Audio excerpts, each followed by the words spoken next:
ಬಿಜೆಪಿಯವ್ರಿಗೆ ಮಹಿಳೆಯರ ಬಗೆಗೆ ಕನಿಷ್ಠ ಗೌರವವೂ ಇಲ್ಲ. ನಿಮ್ಗೆ ಕನಿಷ್ಠ ಲಜ್ಜೆಯೋ ನಾಗರಿಕ ನಡವಳಿಕೆ ಇಲ್ವಲ್ಲ ಕುಮಾರಸ್ವಾಮಿ ಅವರೇ? ಭೂಮಿನೇ ರೈತರ ಕೈನಲ್ಲಿ ಇಲ್ಲದೆ ಇರುವಂತ ಕಾನೂನು ತಂದ್ಬಿಟ್ಟು ಕೃಷಿ ಮಂತ್ರಿಯಾಗಿ ಏನ್ ಕಡಿತೀರಿ ನೀವು? ಹೋಗ್ಬಿಟ್ಟು ಅದಾನಿ ಅಂಬಾನಿಗಳಿಗೆ ಕೃಷಿ ಭೂಮಿನ ಒದಗಿಸ್ಕೊಡೋಕೆ ನೀವು ಕೃಷಿ ಮಂತ್ರಿ ಆಗ್ಬೇಕಾ? ಸಿಂಪಲ್ ಮೆಜಾರಿಟಿ ಬರೋದ್ರಲ್ಲಿ ಸೋತಿದೆ ಬಿಜೆಪಿ.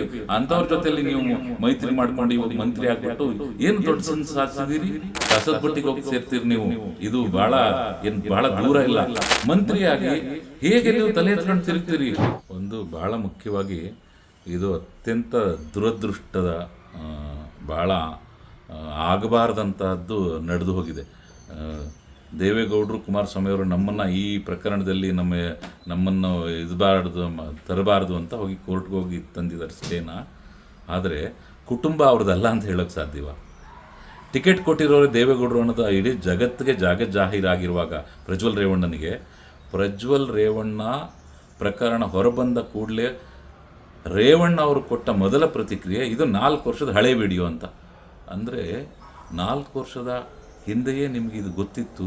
ಪ್ರಜ್ವಲ್ ನಿಮ್ಮ ಮಗ ಯಾವ ಅನಾಚಾರಗಳನ್ನು ಅತ್ಯಾಚಾರಗಳನ್ನು ಎಸಗಿದ್ದಾನೆ, ಎಷ್ಟು ಅನಾಗರಿಕವಾಗಿ ಕ್ರೌರ್ಯನ ಮೆರೆದಿದ್ದಾನೆ, ಎಷ್ಟು ಹೆಣ್ಣು ಮಕ್ಕಳ ಬದುಕಿಗೆ ಕೊಳ್ಳಿ ಇಟ್ಟಿದ್ದಾನೆ, ಅವ್ರ ಬದುಕನ್ನು ಕತ್ತಲು ಕೋಪಕ್ಕೆ ತಳ್ಳಿದ್ದಾನೆ, ಅಷ್ಟು ಕುಟುಂಬಗಳನ್ನು ಅಂತ ನಿಮ್ಗೆ ಗೊತ್ತಿತ್ತಲ್ಲ.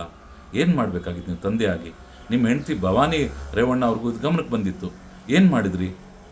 ಇಷ್ಟೆಲ್ಲ ಆದಮೇಲೆ ಕುಮಾರಸ್ವಾಮಿಯವರು ದೇವೇಗೌಡರಿಗೆ BJP ಅವ್ರ ಕಡೆಯಿಂದ ಗೊತ್ತಾಗಿ ಏನೇನೋ ಆಗಿದೆ ಅಂತೆಲ್ಲ ಹೋಗಿ ದೇವೇಗೌಡರಿಗೆ ಹೇಳಿದ್ರಂತೆ ಟಿಕೆಟ್ ಕೊಡಬಾರ್ದು ಅಂತ. ಇದು ಖಚಿತವ ಏನೋ ಗೊತ್ತಿಲ್ಲ, ಇದರ ಸುದ್ದಿಗಳು ನಮ್ಗೆ ತಲುಪಿದೆ. ಅವರು ಇಲ್ಲ ನಾನೇ ಕೊಟ್ಟು ಗೆಲ್ಲಿಸ್ಕೊಂಡ್ಬರ್ತೀನಿ ಅಂತ ಹೇಳಿದ್ರಂತೆ ದೇವೇಗೌಡರು.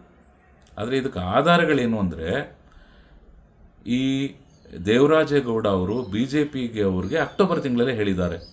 ನಿಮಗೆ ಚುನಾವಣೆ ನಡೆದಿದ್ದು ಮೇನಲ್ಲಿ. ಅಕ್ಟೋಬರ್ 6 ತಿಂಗಳ ಕಾಲ ಏನು ಮಾಡ್ತಾಯಿದ್ರಿ? BJP ಅವರು ಟಿಕೆಟೇ ನಿರಾಕರಿಸ್ಬೇಕಾಯ್ತು. ನಿಮ್ಮ ಮೈತ್ರಿನ ನಿಮ್ಮ ಜೊತೆಲಿ ನೀವು ಭಾರತ್ ಮಾತೆ ಅಂಥದ್ದು ಬೇಟಿ ಬಚಾವೋ ಬೇಟಿ ಪಡಾವೋ ಅಂತೆಲ್ಲ ಹೇಳೋರು ಏನು ಮಾಡಬೇಕಾಗಿತ್ತು? ನ್ಯಾಯವಾಗಿ ನೀವು ಅದಕ್ಕೆ ಭದ್ರಾಗಿರೋರಾಗಿದ್ದರೆ ನಿಮಗೆ ಹೆಣ್ಣು ಮಕ್ಕಳ ಬಗ್ಗೆ ಗೌರವ ಇದ್ದಿದ್ರಿ BJP ಅವ್ರಿಗೆ ಮೈತ್ರಿನೇ ಮಾಡ್ಕೋಬಾರ್ದಿತ್ತು. ಮೈತ್ರಿ ಮಾಡ್ಕೊಂಡ್ಮೇಲೂ ಅಂಥವನ್ನ ಟಿಕೆಟ್ ಕೊಟ್ಟಿದ್ದಲ್ದೇನೆ ನರೇಂದ್ರ ಮೋದಿ ಅವರು ಮೈಸೂರಿನ ಕಾರ್ಯಕ್ರಮದಲ್ಲಿ ಬಂದು ಚುನಾವಣಾ ಪ್ರಚಾರದಲ್ಲಿ ನನಗೆ ಓಟ್ ಕೊಟ್ಟರೆ ಅದು ಪ್ರಜ್ವಲ್ ರೇವಣ್ಣಂಗೆ ಓಟ್ ಕೊಟ್ಟರೆ ನನಗೆ ಓಟ್ ಕೊಟ್ಟಾಗೆ ಅಂತ ಹೇಳಿದ್ರಲ್ಲ. ಒಬ್ಬ ದೇಶದ ಪ್ರಧಾನಿ ಇದು ಅವರು ಬೆಳೆದು ಈವರೆಗೂ ಆಚರಿಸಿರೋದನ್ನು ತೋರಿಸ್ತದೆ. ಅವರು ಯಾವುದೇ ಸ್ಥಾನಕ್ಕೆ ಹೋಗಿರ್ಬೋದು, ಅವ್ರಿಗೆ ಹೆಣ್ಣು ಮಕ್ಕಳ ಬಗೆಗೆ ಕನಿಷ್ಠ ಗೌರವ, ಸ್ತ್ರೀಯರ ಬಗೆಗೆ ಇಲ್ಲ ಅನ್ನೋದನ್ನು ಅವರು ಕುಸ್ತಿಪಟುಗಳ ಮೇಲಿನ ಲೈಂಗಿಕ ದೌರ್ಜನ್ಯ, ಇವರ ಹತ್ತಿರದವನು ಅವನು ಶರಣ್ ಸಿಂಗ್ ಅಂತವನು ಮಾಡಿದ್ದು ಅದು, ಆಮೇಲೆ ಬಿಲ್ಕಿಸ್ ಬಾನು ಅತ್ಯಾಚಾರದಲ್ಲಿ ಬಿಡುಗಡೆ ಮಾಡೋಕ್ಕೆ ಸಹಿ ಹಾಕಿದ್ದು ಪ್ರಧಾನಮಂತ್ರಿಗಳು, ಇವೆಲ್ಲವೂ ತೋರಿಸುತ್ತೆ ಅವರಿಗೆ BJP ಅವ್ರಿಗೆ ಮಹಿಳೆಯರ ಬಗೆಗೆ ಕನಿಷ್ಠ ಗೌರವವೂ ಇಲ್ಲ. ಇನ್ನು ದೇವೇಗೌಡರ ಕುಟುಂಬಕ್ಕೆ ಬರೋದಾದರೆ HD ಕುಮಾರಸ್ವಾಮಿ ಅವರು ಸಾರ್ವಜನಿಕ ಸಭೆಯಲ್ಲಿ, ಚುನಾವಣಾ ಸಭೆಯಲ್ಲಿ ನೀನು ಏನೇ ತಪ್ಪು ಮಾಡಿದ್ರು ಅದನ್ನು ಜನರ ಮುಂದೆ ತಪ್ಪು ಮಾಡಿದ್ದೀನಿ ಅಂತ ಕ್ಷಮೆ ಕೋರ್ಬಿಡು, ಅವ್ರು ಏನನ್ನ ಕ್ಷಮಿಸಿ ಗೆಲ್ಲಿಸ್ಬಿಡ್ತಾರೆ ಅಂತ ಹೇಳಿ ಕಡೆಗೆ ಈ ಪ್ರಜ್ವಲ್ಲು ರೇವಣ್ಣನ ಮಗ ಅಲ್ಲ ನನ್ನ ಮಗ ಅಂತ ಹೇಳ್ತಾರೆ. ಏನು ನೀವು ಏನು ಮಾತಾಡೋದಕ್ಕೂ ನಿಮಗೆ ಒಂದು ನಾಲ್ಗೆ ಇಲ್ವಾ? ಒಂದು ನಾಗರಿಕವಾದ ನಡವಳಿಕೆ ಇಲ್ವಾ? ಎಂತಹ ಕೃತ್ಯಗಳನ್ನು ನಿಮ್ಮ ಪ್ರಜ್ವಲ್ ಎಸಗಿದ್ದಾನೆ ಅಂದರೆ ನೀವು ಹೋಗಿ ಮತ್ತೆ ಅವನ್ನ ಚುನಾವಣೆಗೆ ಟಿಕೆಟ್ ಕೊಟ್ಟು ಅವನ ಪರವಾಗಿ ಪ್ರಚಾರ ಮಾಡ್ತೀರಲ್ಲ. ನಿಮಗೆ ಕನಿಷ್ಠ ಲಜ್ಜೆಯೋ ನಾಗರಿಕ ನಡವಳಿಕೆ ಇಲ್ವಲ್ಲ ಕುಮಾರಸ್ವಾಮಿ ಅವರೇ? ಇಡೀ ಕರ್ನಾಟಕದ ಜನರು ನಿಮಗೆ ಕೊಟ್ಟ ರಾಜಕೀಯ ಅಧಿಕಾರ ಇದೆಯಲ್ಲ, ಎಂತಹದ್ದಿದು? 2 ಬಾರಿ ಮುಖ್ಯಮಂತ್ರಿ ಆದ್ರಿ ನೀವು. ಯಾವ ಮೆಜಾರಿಟಿಯಿಂದ ನೀವು ಮುಖ್ಯಮಂತ್ರಿ ಆದ್ರಿ? ನಿಮಗೆ ಬಹುಮತವೇ ಇಲ್ಲದೇ ಮುಖ್ಯಮಂತ್ರಿ ಆದ್ರಿ. ಕರ್ನಾಟಕ ನಿಮ್ಮ ತಂದೆಯವರು ಪ್ರಧಾನಿ ಆಗೋಕ್ಕೆ ಅವಕಾಶ ಕೊಡ್ತು, ನೀವು ಮುಖ್ಯಮಂತ್ರಿ ಆಗೋಕ್ಕೆ ಅವಕಾಶ ಕೊಡ್ತು.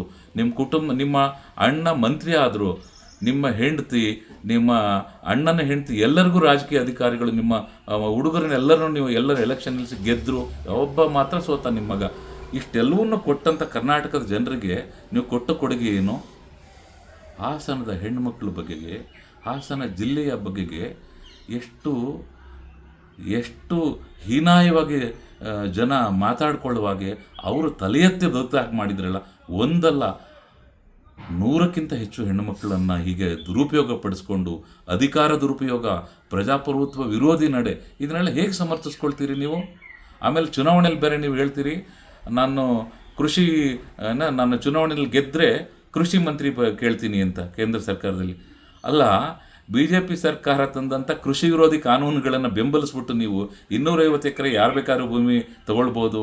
ಆಮೇಲೆ APMC ಕಾಯ್ದೆಯನ್ನು ಬೆಂಬಲಿಸಿ, ಗೋಹತ್ಯೆ ನಿಷೇಧ ಮಸೂದೆ ಹೆಸರಲ್ಲಿ ದನಗಳನ್ನು ಸಾಕದೇ ಇರೋ ಹಾಗೆ, ರೈತ ಕುಟುಂಬಗಳು ದನ ಎಮ್ಮೆಗಳನ್ನು ಸಾಕದೇ ಇರುವಂಗೆ, ಆಡುಕುರಿಗಳನ್ನು ಸಾಕದೇ ಇರುವಂಗೆ, ಗೋಮಾಳಗಳನ್ನು ಪರಬಾರೆ ಮಾಡುವಂಥ ಎಲ್ಲ ಬೆಳವಣಿಗೆಗಳಿಗೂ ಸಾಕ್ಷಿಯಾಗಿ ಮಾಡಿಬಿಟ್ಟು ನೀವು ಆಮೇಲೆ ಒಪ್ಪಂದದ ಕೃಷಿ ಮೂಲಕ ಕೃಷಿ ಭೂಮಿನ ರೈತರು ಕಸ್ಕೊಳ್ಳುವಂಥ ಕಾನೂನನ್ನ ಮಾಡೋಕ್ಕೆ ಸಹಾಯ ಮಾಡಿಬಿಟ್ಟು ಕೃಷಿ ಮಂತ್ರಿಯಾಗಿ ಏನು ಮಾಡ್ತೀರಿ ನೀವು?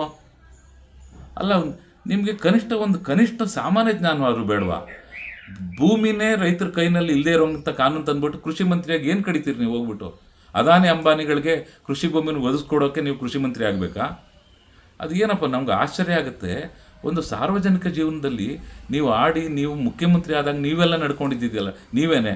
ನಿಮ್ಮ ತಂದೆ HD ದೇವೇಗೌಡರು ಮಾಜಿ ಪ್ರಧಾನಿಗಳು ನನ್ನ ಮಗ ಮುಖ್ಯಮಂತ್ರಿ ಕುಮಾರಸ್ವಾಮಿಯನ್ನು ಹುಡುಕೊಡಿ ಅಂತ ಸಾರ್ವಜನಿಕರು ಕೇಳ್ಕೊಂಡಿದ್ರು ನೀವು ಮುಖ್ಯಮಂತ್ರಿ ಆಗಿದ್ದಾಗ. ನಿಮ್ಮ ನಡವಳಿಕೆಗಳು ಎಲ್ಲಿಯೂ ಕೂಡ ಪ್ರಜಾಪ್ರಭುತ್ವದ ಮೌಲ್ಯಗಳನ್ನು, ಸಂವಿಧಾನವನ್ನು ಗೌರವಿಸುವಂತೆ ಆಗಿಲ್ಲ. ಅದರಲ್ಲಿ ನೀವು ಜಗತ್ತಿನಲ್ಲಿ ನಿಮ್ಮಷ್ಟು ನೈತಿಕತೆ ಇರೋರೇ ಯಾರೂ ಇಲ್ಲ ಅಂತ ನಿಮ್ಮ ಎದುರುಗಡೆ ಇರೋರೆಲ್ಲರೂ ಅತ್ಯಂತ ಕೀಳು ದರ್ಜೆಯ ಮನುಷ್ಯರೊಂಡಂಗೆ ಮಾತಾಡ್ತಿರಲ್ಲ. ಮೊದಲು ನಿಮ್ಮ ಕುಟುಂಬ, ನಿಮ್ಮ ನಡವಳಿಕೆಗಳು, ನಿಮ್ಮ ಅಣ್ಣ ತಮ್ಮದಿರ ಮಕ್ಕಳ ನಡವಳಿಕೆಗಳು ಏನಾಗಿದೆ ಅವನ್ನ ನೋಡ್ಕೊಳ್ಳಿ. ಜನರಿಗೆ ಘನತೆಯ ಬದುಕನ್ನು ತಂದುಕೊಡ್ಬೇಕು. ರಾಜಕೀಯ ಹೋರಾಟ ಅಂದರೆ ಜನರ ಘನತೆಯನ್ನು ಕಳೆಯುವಂಥದ್ದನ್ನು ಮಾಡಬಾರ್ದು. ಮೊದಲು ನಿಮ್ಮ ಪಕ್ಷದ ಎಷ್ಟೊಂದು ಜನ ಶಾಸಕರು, ಹಾಲಿ ಶಾಸಕರು, ಮಾಜಿ ಶಾಸಕರು, ಮಾಜಿ ಮಂತ್ರಿಗಳೆಲ್ಲರೂ ಈಗ ಬೇರೆ ನಟ ದರ್ಶನ್ ವಿಷಯದಲ್ಲಿ ದರ್ಶನ್ಗೆ ತಕ್ಕ ಶಿಕ್ಷೆ ಆಗಲಿ ಅಂತಿದ್ದಾರೆ. ನಿಮ್ಮ ಪ್ರಜ್ವಲ್ ರೇವಣ್ಣನಿಗೆ ತಕ್ಕ ಶಿಕ್ಷೆ ಆಗಲಿ ಅಂತ ಒಂದು ಸರಿನೂ ಹೇಳಲಿಲ್ವಲ್ಲ? ಎಷ್ಟು ಚೀಪನ ಅಲ್ವಾ ನೀವು?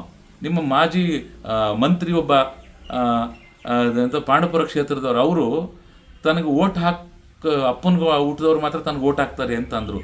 ಇಡೀ ಜಾತ್ಯತೀತ ಜನತಾದಳದ ಪರಿವಾರವೇ ಅನಾಗರಿಕವಾದ ಅಪ್ರಜಾಪ್ರಭುತ್ವವಾದ ನಡವಳಿಕೆಗಳನ್ನು ನಡ್ಕೊಳ್ತಾ ಇದೆ. ನಿಮಗೂ ಏನು ಅನಿಸೋದೇ ಇಲ್ವಾ? ನಿಮಗೆ ನಿಮ್ಮ ನಡವಳಿಕೆಗಳನ್ನು ಜನ ಗಮನಿಸ್ತಿದ್ದಾರೆ. ಇವತ್ತು ನೀವು ತಲುಪಿರುವ ಅಧೋಗತಿ ಹೇಗಿದೆ ಅಂತ ಹೇಳಿದ್ರೆ, ಜನವಿರೋಧಿಯಾದಂತಹ, ಸಂವಿಧಾನ ವಿರೋಧಿಯಾದಂತಹ, ಒಕ್ಕಲುತನದ ರೈತ ವಿರೋಧಿಯಾದಂಥ BJP ಜೊತೆಗೆ ನೀವು ಮೈತ್ರಿ ಮಾಡಿಕೊಂಡು ಇವತ್ತಲ್ಲೋಗಿ ಮಂತ್ರಿ ಬೇರೆ ಆಗಿದ್ದೀರಿ. ನಾನು ಅಬ್ಕಿ ಬಾರ್ 400 ಪಾರ್ ಅಂತ ನರೇಂದ್ರ ಮೋದಿ ಅವರು ಹೊಡೆದ್ರೆ, ನರೇಂದ್ರ ಮೋದಿ ಅವರನ್ನು ನರೇಂದ್ರ ಮೋದಿ ಅವರೇನೇ ಇಂಥದ್ದು ಈ ಸಾರಿ ಗೆಲ್ಲೋದು ಎಷ್ಟು ಪ್ರಯಾಸದಿಂದ ಗೆದ್ದಿದ್ದಾರೆ ಅಂತ ನಿಮಗೆ ಗೊತ್ತಿದೆ ಅಲ್ವಾ? ಅಂದರೆ ಅಯೋಧ್ಯೆ ರಾಮನನ್ನು ಬಾಲರಾಮನ ಪ್ರತಿಮೆ ಮಾಡಿದ್ರು, ರಾಮನನ್ನು ಅವನ ಪರಿವಾರದಿಂದ ಪ್ರತ್ಯೇಕಗೊಳಿಸಿದ್ರು. ರಾಮ ಅಂದರೆ ಸೀತಾಂಜನೇಯ ಲಕ್ಷ್ಮಣರ ಒಡಗೂಡಿದ ರಾಮ, ಅವನನ್ನು ಪ್ರತ್ಯೇಕ ಮಾಡಿದರೆ. ಇಷ್ಟೆಲ್ಲ ಮಾಡಿದಕ್ಕೆ BJPಯನ್ನು ಸೋಲಿಸಿದ್ದಾರೆ. ಸಿಂಪಲ್ ಮೆಜಾರಿಟಿ ಬರೋದ್ರಲ್ಲಿ ಸೋತಿದೆ BJP. ಅಂಥವ್ರ ಜೊತೆಯಲ್ಲಿ ನೀವು ಮೈತ್ರಿ ಮಾಡ್ಕೊಂಡು ಇವಾಗ ಮಂತ್ರಿ ಆಗಿಬಿಟ್ಟು ಏನು ದೊಡ್ಡ ಸಾಧಿಸಿದ್ದೀರಿ? ನಿಮ್ಮನ್ನು ಇಷ್ಟು ವರ್ಷ ಅಖಂಡವಾಗಿ ಬೆಂಬಲಿಸಿದ ಕರ್ನಾಟಕದ ಜನರಿಗೆ ನಿಮ್ಮ ಕೊಡುಗೆ ಏನು? ಮೊದಲು ಈ ಎಲ್ಲ ಅವತಾರದ ಮಾತುಗಳು ಇವೆಲ್ಲನೂ ಬಿಟ್ಟುಬಿಟ್ಟು ನ್ಯಾಯವಾಗಿ ಪ್ರಜ್ವಲ್ ರೇವಣ್ಣ ಹೀಗೆ ನಡ್ಕೊಂಡಿರೋದು ನಮಗೆ ಗೊತ್ತಾಗಿದೆ, 4 ವರ್ಷಗಳ ಹಿಂದೆಯೇ ಗೊತ್ತಿತ್ತು. ಇದಕ್ಕಾಗಿ ನಾವು ಅವನಿಗೆ ಸರಿಯಾದ ಶಿಕ್ಷೆ ಆಗಲಿ, ತನಿಖೆಯಾಗಿ ಅವನು ಸಹಕರಿಸಬೇಕು ಅಂತ ಹೇಳಿ ಹಾಗೆ ಹೇಳೋದ್ರ ಮೂಲಕ ನೀವು ಜನರ ಪ್ರತಿನಿಧಿಗಳು, ನೀವು ಪ್ರಜಾಪ್ರಭುತ್ವವನ್ನು ಗೌರವಿಸೋದು ಅನ್ನೋದನ್ನು ನಾಡಿಗೆ ಮಾದರಿಯಾಗಿ ತೋರಿಸ್ಕೊಳ್ಳಿ. ಅದು ಬಿಟ್ಬಿಟ್ಟು ಕೆಲಸಕ್ಕೆ ಬರದೇ ಇರೋದು, ಅನಗತ್ಯವಾದ್ದೆಲ್ಲ ಮಾತಾಡಿ ಇನ್ನೊಂದಷ್ಟು ಜನರ ಎದುರುಗಡೆ ನೀವು ನಿರ್ಲಜ್ಜತೆಯನ್ನು ಪ್ರದರ್ಶಿಸಬೇಡಿ. ಜನ ನಿಮ್ಮನ್ನು ಈಗಾಗಲೇ ತಿರಸ್ಕರಿಸಿದ್ದಾರೆ, ಇನ್ನೂ ಅತ್ಯಂತ ಕೆಟ್ಟ ರೀತಿಯಲ್ಲಿ ತಿರಸ್ಕರಿಸ್ತಾರೆ. ಕಸದ ಬುಟ್ಟಿಗೆ ಹೋಗಿ ಸೇರ್ತೀರಿ ನೀವು. ಇದು ಭಾಳ ದೂರ ಇಲ್ಲ. ಏನೋ ಈಗ ಅಧಿಕಾರ ಸಿಕ್ಬಿಟ್ಟು ಕೂಡಲೇ ಕೇಂದ್ರದಲ್ಲಿ ಮಂತ್ರಿ ಆದ ಕೂಡಲೇ ಇನ್ನು 5 ವರ್ಷ ಇದೆ ಮುಂದುವರ್ತೀರಿ ಅಂತಲೂ ಏನು ಅನ್ಕೋಬೇಡ್ರಿ. ಸಾಧ್ಯತೆಗಳು ಹಂಗಿಲ್ಲ. ಅದರಿಂದ ಘನತೆಯನ್ನು, ಜನರ ಬದುಕಿನ ಘನತೆಯನ್ನು, ಮಹಿಳೆಯರ ಘನತೆಯನ್ನು, ಪ್ರಜಾಪ್ರಭುತ್ವವನ್ನು, ಸಂವಿಧಾನವನ್ನು ಎತ್ತಿ ಹಿಡಿಯುವಂಥ ಕೆಲಸ ಮಾಡಿ ನೀವೊಂದು ಮಾದರಿಯಾಗಿ ಆ ಮೂಲಕ ಜನರು ನಿಮಗೆ ಮತ ಕೊಟ್ಟು ಗೆಲ್ಲಿಸೋದಕ್ಕೆ ಅವರ ಗೌರವವನ್ನು ಉಳಿಸುವಂಥ ಕೆಲಸ ಮಾಡಿ ಅಂತ ನಾನು ನಿಮ್ಮ ಮೂಲಕ ನಿಮ್ಮೆಲ್ರಿಗೂ ಎಚ್ಚರಿಸ್ತಾ ಇದ್ದೀನಿ. ಇದು ಪ್ರಜಾಪ್ರಭುತ್ವದ ಮಾದರಿಯಲ್ಲಿಯೇ ಎಚ್ಚರಿಸ್ತಾ ಇರುವಂಥ ಒಂದು ಆಗ್ರಹ ಅಂತ ತಿಳ್ಕೊಳ್ಳಿ. ಇಲ್ಲದೇ ಇದ್ದರೆ ಬಹಳ ದೊಡ್ಡ ಬೆಲೆ ಈಗಾಗಲೇ ತೆರ್ತಿದ್ದೀರಿ, ಮುಂದಿನ ದಿನಗಳಲ್ಲಿ ಇನ್ನೂ ಬಹಳ ದೊಡ್ಡ ಬೆಲೆ ತೆರಬೇಕಾಗುತ್ತೆ.